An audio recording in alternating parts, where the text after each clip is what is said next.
नमस्कार, मैं हिमांशु मिश्रा। स्वागत है आपका न्यूज़ 24 में। तो कानपुर में हिंसा हुई तो पीएफआई का नाम सामने आया कि पीएफआई ने कहीं ना कहीं इसमें रोल अदा किया है, ये जो हिंसा हुई है उसमें। हालांकि पीएफआई का नाम इससे पहले भी आपने पिछले सालों में सुना है। 2020 की जो दिल्ली के अंदर जो हिंसा हुई उसमें भी पीएफआई का नाम सामने आया।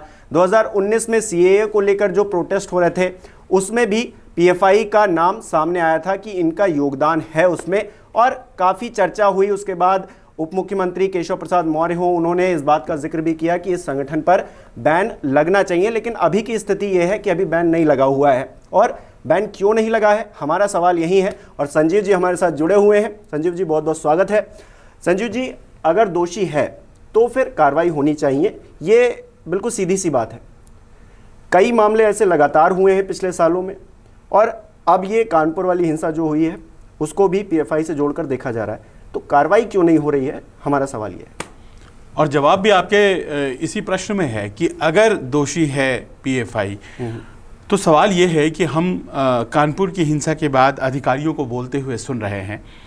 अधिकारी ये कह रहे हैं कि पीएफआई के 3 लोग पकड़े गए हैं जिनके लिंक्स जफर हयात के साथ थे, जो कि प्राइम कॉन्स्पिरेटर कहा जा रहा है। और 2019 से अब तक उसके और उसके संगठन के खातों में करोड़ों रुपए आए थे, विदेश से फंड हुए थे। और वो इन 3 पीएफआई के जो लोग हैं जो पकड़े गए हैं उनके संपर्क में लगातार था।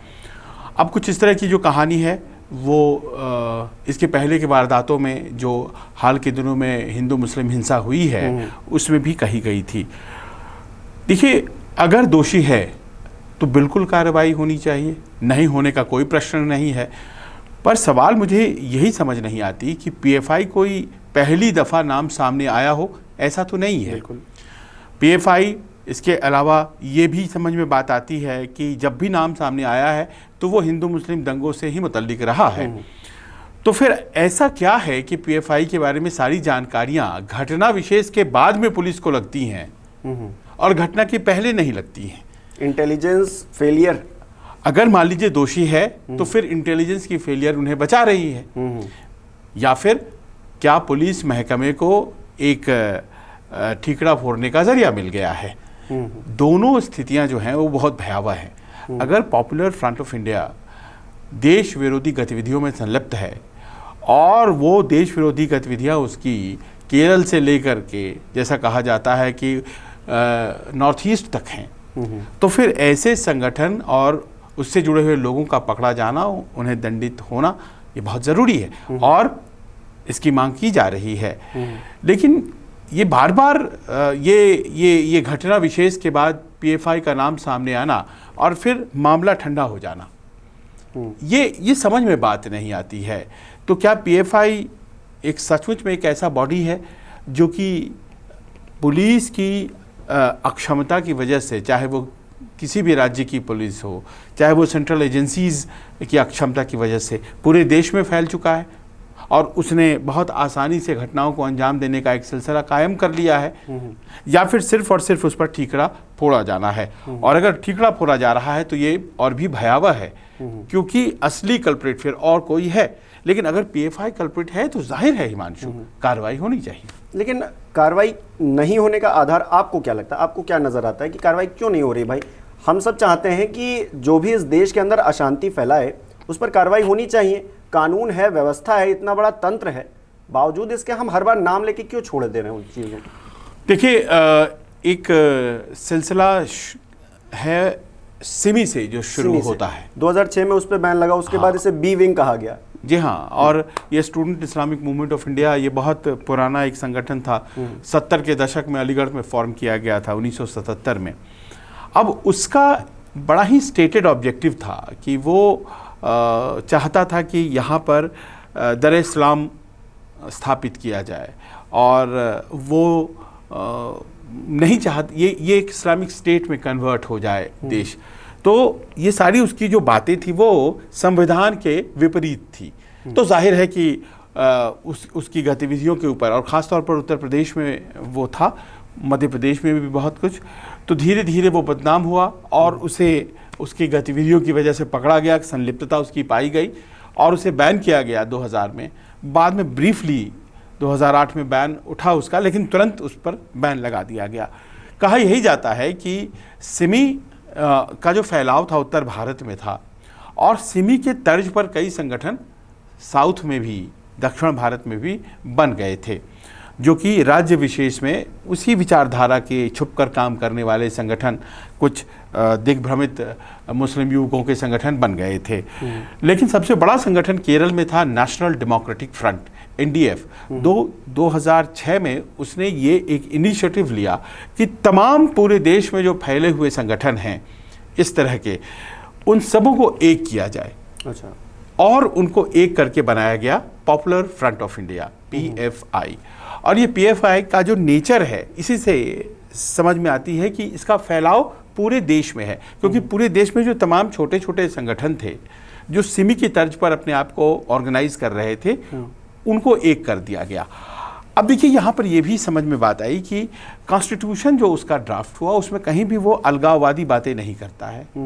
वो कहता है कि हम उस समाज को एम्पावर करने के लिए आगे आए हैं जो कि डिप्राइव्ड है। इसमें कहीं कोई गलत बात नहीं है कि कोई अगर समाज में ऐसा वर्ग है जो कि डिप्राइव्ड है, वंचित है, तो उसको अगर सशक्तिकरण की तरफ आप ले जाना चाहते हैं तो किसी को क्या दिक्कत है। बहुत से ऐसे संस्थाएं काम कर रही हैं, लेकिन आपका तरीका क्या है, ये बहुत बड़ा प्रश्न है। इनकी वेबसाइट है, उस पर सांप्रदायिक सौहार्द को लेकर बड़ी बातें लिखी हुई बहुत, और इनके जो नेता हैं उनसे, उनको अगर बोलते हुए आप सुनिए तो वो आपको हमेशा सौहार्द की बातें करते नजर आएंगे, और इस बात को समझते और समझाते नजर आएंगे कि सौहार्द में ही सब कुछ है। पर अब दूसरा पहलू है जो तस्वीर का, वो ये है कि पिछले दिनों आलपुझा की एक तस्वीर आई। आलपुझा केरल का एक ज़िला, एक बच्चा अपने पिता के कंधे पर बैठा हुआ है और वो हिंदू समुदाय के खिलाफ बहुत से ऐसे बयान और नारे और स्लोगन लगा रहा है। मुझे पता है कि वो छोटा बच्चा है, उसे उस बयान के मायने भी नहीं पता होंगे जो वो बयान दे रहा था, एक छोटा बच्चा, लेकिन अपने पिता के कंधे पर बैठा हुआ और एक जुलूस चल रहा है, और कहा जाता था कि PFI के द्वारा ऑर्गेनाइज था वो, और उस जुलूस में वो बच्चा नारेबाजी कर रहा है और उसके पीछे भीड़ भी नारेबाजी कर रही है। अब देखिए तस्वीर का दूसरा पहलू यहाँ से शुरू होता है, और जिस तरह की नारेबाजी हो रही थी वो कोई भी सुनेगा और अगर उस भाषा को समझेगा तो बड़ा दुखी होगा कि क्या कोई संस्था जो अपने आप को डिस्क्राइब करती है कि हम एम्पावरमेंट के लिए आए हैं, वो क्या इस तरह से डिवाइसिव, विभाजनकारी बातों पर यकीन रखती है। और फिर ऐसा लगता है कि इनके ऊपर जितने भी आरोप लगे हैं वो शायद पूरी तरह से बेबुनियाद नहीं है। केरल में हिंसा की खबरें, कर्नाटक में, और इसके अलावा ये जो दो राज्य हैं यहाँ तो डायरेक्ट इनकी टक्कर जो राइटिस्ट हिंदू ऑर्गेनाइजेशंस हैं उनके साथ होती रहती हैं, और वो वायलेंस में भी तब्दील होती रहती हैं यदा कदा। इसके अलावा देखिए हाल के दिनों की सबसे बड़ी बात अगर हम कर लें तो दिल्ली में जिस तरह से हिंसा हुई 2020 में, और उसके अलावा CAA को लेकर जो प्रोटेस्ट, CAA और NRC को लेकर के जो प्रोटेस्ट हुआ, तो इन सब में PFI का नाम किसी न किसी रूप में सामने आया। देखिए क्या है कि PFI क्या ये एक ऐसा संगठन बन गया है जो कि लोगों में एक असंतोष को पैदा करता है और उसे ब्रीड करता है। असंतोष हर समाज में है, बिल्कुल, चाहे वो अल्पसंख्यक, बहुसंख्यक के भीतर भी कई समाज, अगड़ा पिछड़ा, अल्पसंख्यकों के बीच भी हमेशा कोई होमोजेनिटी है ऐसा तो नहीं है, उनके बीच में अपने मसले होते रहते हैं। लेकिन क्या वो कोई ऐसी संस्था है जो कि अल्पसंख्यक बनाम बहुसंख्यक एक विचारधारा लेकर के चल रहा है? क्योंकि देखिए जहांगीरपुरी में हिंसा हुई और इस तरह के जो दंगे हैं इस देश में, ऐसा नहीं कोई पहली बार हुआ है दंगा। बिल्कुल, मुझे याद पड़ता है भागलपुर के दंगे बहुत बड़े दंगे थे, लेकिन भागलपुर के दंगे जब खत्म हुए 1989 और कितने साल बीत गए, आज तक दोबारा उस शहर में उस तरह का कोई दंगा या उस तरह की कोई वारदात नहीं हुई है, और वो दंगे इतिहास के पन्नों में सिमट कर रह गए। वहाँ पर हिंदू मुसलमान सब लोग एक समाज के तौर पर है और एक दूसरे से समूह का काम चल रहा है। तो होता ये था कि चलिए कभी कोई कन्फ्यूजन होती थी, दंगे होते थे। 1947 देखा है हमारे देश ने, दंगों की क्या बात की जाए, लेकिन उसके बाद फिर साथ रहना है इस संकल्प को भी लिया है। लेकिन क्या PFI एक ऐसा कारनामा करता है जो लोगों के दर्द और जख्मों को कुरेद करके इन दंगों को उनसे जोड़ता है, उस घटना को वहाँ से जोड़ता है और फिर एक माहौल खड़ा करता है क्या? और क्या इस वजह से उसे बैन करने की ज़रूरत महसूस की जा रही है? क्या केरल सरकार ने तो कहा है कि ये दरअसल सिमी का ही एक रूप है, स्टूडेंट इस्लामिक मूवमेंट का एक रूप है, और इसे आप समझिए। उत्तर प्रदेश सरकार में भी इसके खिलाफ रिपोर्ट जमा कर दी गई है। बहुत से इसके जो मेंबर्स हैं वो यूएपीए में बंद हैं, पर इनका कहना है कि हमें सेलेक्टिव टारगेटिंग किया जाता है, हमारे युवकों को पकड़ा जाता है। पीएफआई ये कहता है कि हमारे साथ वो अन्याय होता है, पर फिर समझ में बात नहीं आती है कि कई ऐसे सुन्नी संगठन हैं हमारे देश में, बड़े संगठन हैं जो पीएफआई का विरोध करते हैं। जैसे लखनऊ का फिरंगी महल, दारुल उलूम फिरंगी महल, उनका ये कहना है कि ये भड़काऊ हैं, ये भड़काते हैं। देखिए अमूमन क्या है हिमांशु, देश में, समाज में किसी भी व्यक्ति की जो रोज़मर्रा की ज़िंदगी है, उसकी ज़रूरतें, चाहे वो हिंदू हो मुसलमान हो, करीब करीब एक हैं। उसे भी नौकरी चाहिए, उसे भी एक इज़्ज़तदार ज़िंदगी चाहिए, उसे भी अपनों का प्रेम चाहिए, और समाज में एक सम्मान की स्थिति होनी चाहिए उसकी। लेकिन क्या कुछ ऐसी भी संस्था है जो इन सब से इतर कुछ नया करने के क्रम में है, और वो विदेशों में हमारे देश के खिलाफ बैठे हुए लोगों के हाथों में कठपुतली बन गए हैं? ध्यान देने वाली बात। लेकिन अगर ऐसा है तो सरकार का इंटेलिजेंस, इतनी व्यवस्था, क्या हम इसे खराब कह देंगे? क्योंकि अगर पीएफआई का नाम बार बार कहीं पर आ रहा है और ऐसी जगह पर जहां पर हिंदू मुस्लिम हिंसा हो रही है या फिर देश में एक तनाव पैदा करने की स्थिति हो रही है, वहां पर अगर पीएफआई का नाम सामने आ रहा है, तो सरकारों को, राज्य सरकारों को और इससे इतर तो केंद्र सरकार को इस बात पे ध्यान देने की जरूरत है कि आखिरकार अगर इसका नाम बार बार सामने आ रहा है तो इस पर कार्रवाई करें हम, और इसको बैन करें, या फिर जो भी कार्रवाई हम कर सकते हैं उसको करें। अगर नहीं करेंगे तो फिर क्या हम राजनीतिक लाभ लेने की तरफ जो है बढ़ने की कोशिश करते हैं? राजनीतिक तौर पर देखें यह आरोप तो है क्योंकि आप एक ऐसी संस्था को अगर जीवित रहने दे रहे हैं तो क्या आप उसको मानते हैं कि एक गोलबंदी का आधार बन सकता है, जिसको काउंटर पोलराइजेशन कहते हैं? क्या पीएफआई गड़बड़ियां कराता रहेगा तो वोट बैंक में उसके विरोध में जो स्वर हैं वो तब्दील होते चले जाएंगे? अब देखिए ये बहस का विषय है, पर मेरा मानना है कि कानून अपना काम करता है। क्या उतने सबूत पीएफआई के खिलाफ नहीं जुटाए जा सके हैं? और अगर नहीं जुटाए जा सके हैं तो फिर हर बार आप नाम क्यों लेते हैं? अगर जुटाए गए हैं तो, और बहुत से केसेस उनके खिलाफ दायर हैं, वो सैकड़ों में होंगे वो केसेस, 100 का आंकड़ा पार होगा हिमांशु, तो फिर वो अंजाम तक वो मामले क्यों नहीं पहुंच रहे हैं? और अगर आप पा रहे हैं कि त्रिपुरा में भी वो घटनाओं में शामिल था, दिल्ली में भी घटनाओं में शामिल था, मध्य प्रदेश में भी शामिल था, केरल में भी शामिल था, कर्नाटक में भी शामिल था, नीचे तक, तो फिर आप किस बात का इंतजार कर रहे हैं? मैं आपको एक व्यक्तिगत घटना बताता हूं कि केरल के कर्नाटक के चुनाव 2018 में कवर कर रहा था, तो मैं मैंगलोर में था उस वक्त, और मैंने वहां पर उस वक्त तक देश के इस भाग में, उत्तर में, ये नाम बहुत फेमस नहीं था, पॉपुलर फ्रंट ऑफ इंडिया नहीं आया था, लेकिन उस वक्त वहाँ ज़बरदस्त तरीके से फैला हुआ था। और वहाँ पर इनकी जो राजनीतिक संस्था है, एसडीपीआई बोलते हैं उसको, social democratic front of India, social democratic people of India, तो ये उनका पॉलिटिकल ऑर्गेनाइजेशन है और ये अपने उम्मीदवार खड़े करता है। तो उसने कर्नाटक के चुनाव में उम्मीदवार भी खड़े किए थे। मैंने उनका इंटरव्यू किया, फिर मैंने उनकी फिलॉसफी को समझने के लिए उनके नेताओं से मुलाकात की और बड़े ही गुप्त तरीके से हमें ले जाया गया।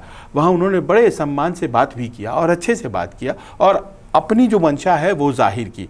वो चाहते थे कि देखिए मुसलमानों का आरक्षण होना चाहिए। हकीकत है, रंगराजन कमीशन हो, माफ़ कीजिए, सच्चर कमीशन हो या फिर मिश्रा कमीशन हो, इन सबों ने बताया है कि जो माली हालत है, सोशियो इकोनॉमिक स्टेटस मुस्लिम्स की दलितों के बराबर या उनसे बदतर है।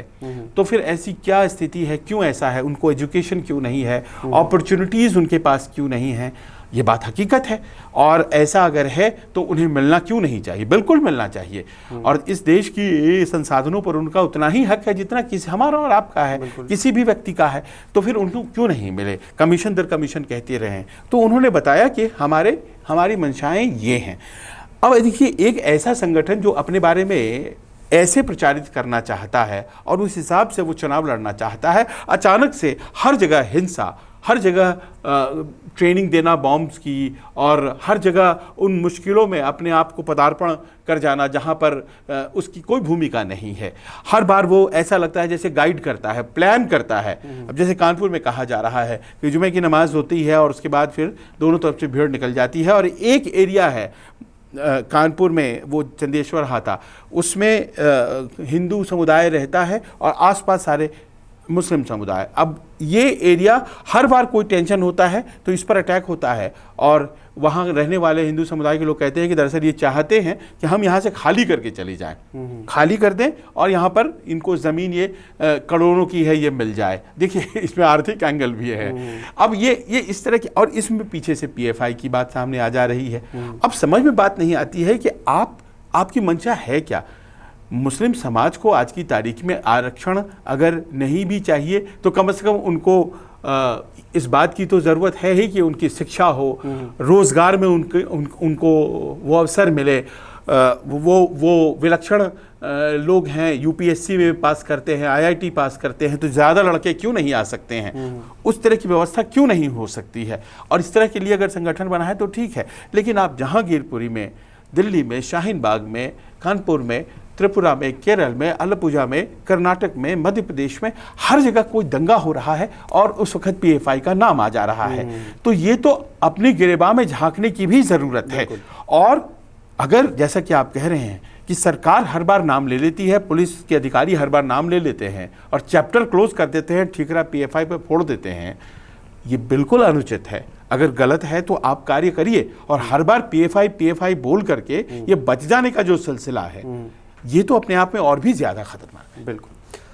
तो इसी बात से जो है आज की चर्चा हम लोग ख़त्म करते हैं। बहुत बहुत शुक्रिया आपका जुड़ने के लिए संजीव जी। तो कुल मिलाकर अगर दोषी है पीएफआई तो कार्रवाई होनी चाहिए, हर कोई यही बात कह रहा है, और सरकारों को बहाने इसमें नहीं ढूंढने चाहिए, क्योंकि सांप्रदायिक सौहार्द जो है वो बना रहना चाहिए। हिंदू मुस्लिम अगर कोई करता है तो फिर ये गलत बात है। राजनीतिक तौर पर नेता अपनी बातें रखते हैं, लेकिन उनकी बातों से अगर असर होने लगे, पीएफआई जैसे संगठन उनको थोड़ी भी रीढ़ की हड्डी मजबूत होने लगे उनकी, तो फिर ये बातें गलत हैं और ऐसा नहीं होना चाहिए। और इसमें एक पक्ष और भी है कि आप अगर बैन करते हैं इनको, अब दिक्कत यह है कि ये एक भावना है, एक नए नाम के साथ सामने आती है।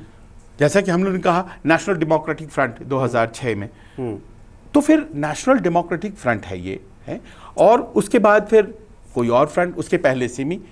तो आप कुछ ऐसा करें, है ना, कि जो मुख्य धारा में जो लोग हैं मुस्लिम समाज के, उनकी तरफ से ये मांग आए, उनकी तरफ से पहचाना जाए कि दरअसल ऐसे संगठनों को पनपने नहीं देना है अगर ये दोषी हैं और ये जख्मों को कुरेदने का काम कर रहे हैं। बिल्कुल, हर किसी की भूमिका है इसमें, तो हर किसी को, आम नागरिक की भी भूमिका है कि वो अपनी जिम्मेदारी को निभाते हुए अगर कहीं पर उसको गलत लग रहा है तो उस गलत बात को गलत कहे, भले ही वो उसके समाज के भीतर से ही उठ रही हो बातें, लेकिन गलत है उसको गलत कहना चाहिए। और इन्हीं बातों के साथ आज के वीडियो में इतना ही, और हमारे जो दर्शक देख रहे हैं हमको, वो भी बता सकते हैं कि पीएफआई को लेकर उनकी क्या राय है और सरकार को क्या नए कदम उठाने चाहिए। बहुत बहुत शुक्रिया। नमस्कार, मैं हूं मानक गुप्ता।